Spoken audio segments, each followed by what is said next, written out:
It is 20 to 8. You're watching BBC Breakfast.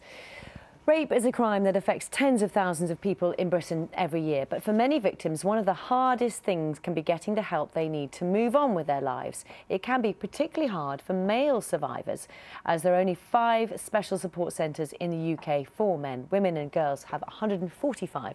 Now, though, the government's allocated £500,000 for a special fund to help men who've been raped get the support they need. Well, joining me now is Duncan Craig. He was a victim of rape and now runs a support group for rape survivors. Very good morning to you. Thanks very much for joining us. Thank you. It's interesting reading those figures, isn't it? How badly served, in some ways, male victims of rape are.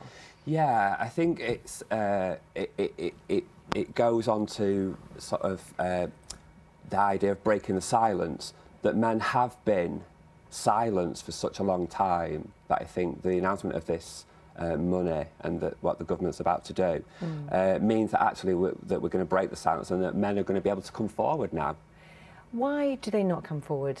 I think that there's a whole host of really complex reasons, but I think fundamentally it boils down to we still, even in the 21st century, haven't set up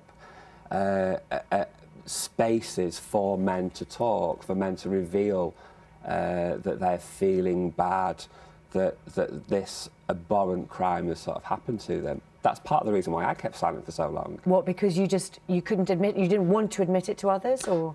First reason, I mean, I was abused between about 11 and 16 outside of the family, and one of the things that I kind of held on to for so long was that it was my fault. And very much like many boys and men across the UK, they kind of feel the same way. And I think because we haven't set up spaces for men to be able to come out and talk about it, I think what that does is that we've colluded with the silence, and actually men feel that they can't talk. Support agencies like Survivors Manchester and Survivors UK and Mankind and First Step in Leicester, you know, they're services that are here to sort of say to men and boys, you can talk about it if you want to, and we're here to help.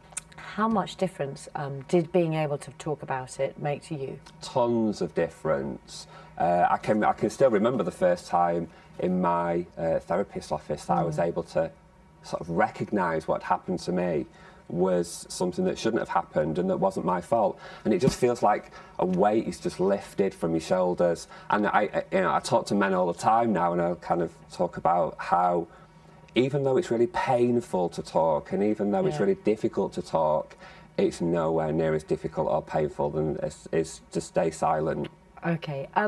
There's now going to be this extra money. Will that's going to help it, in your view? Yeah, absolutely. I think not only is the money going to help organisations such as mine cement services, should we be able to get the money, but I think in government identifying specific support for men, or money for specific support for men, I think it's the start of something new. I think it's the start of conversations. This is the first time that I can remember that government's even made a kind of an official announcement, an official recognition of males. I know that you've been dealing, for example, with Hollyoaks, haven't you, on a particular storyline which deals with this issue. Is it important for you that actually it is out there, is discussed, for example, in soap operas? Absolutely. Is that going to break what you seem to say is a taboo, really? Yeah, it's a huge taboo, huge taboo. I'm so proud of Hollyoaks, for the writers, directors, the cast that have really committed to this story.